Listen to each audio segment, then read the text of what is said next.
চল্লিশের পরে হঠাৎ যদি কেউ বলে আমি আবার প্রেমে পড়েছি, ভাই থামুন।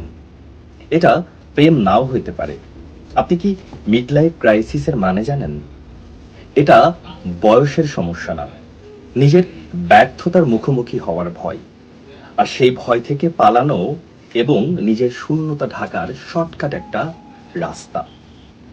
এই বয়সে মানুষ হঠাৎ বুঝতে পারে স্বপ্নগুলো অসম্পূর্ণ, নিজের জন্য বাঁচা হয়নি, যা চেয়েছিলাম যেভাবে চেয়েছিলাম তা আমি পাইনি। সবাইকে খুশি করতে গিয়ে নিজেকে বাদ দেওয়া হয়েছে। নতুন কেউ একটু মনোযোগ দিলে, আপনার কথা শুনলে, গুরুত্ব দিলে, মস্তিষ্ক সেটাকেই বলে এটাই তো প্রেম। কিন্তু বাস্তবটা আলাদা।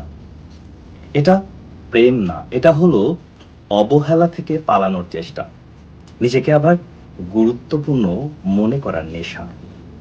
এই কারণে বউ থাকা সত্ত্বেও নতুন নারী আকর্ষণীয় লাগে, স্বামী থাকা সত্ত্বেও নতুন পুরুষ নিরাপদ মনে হয়।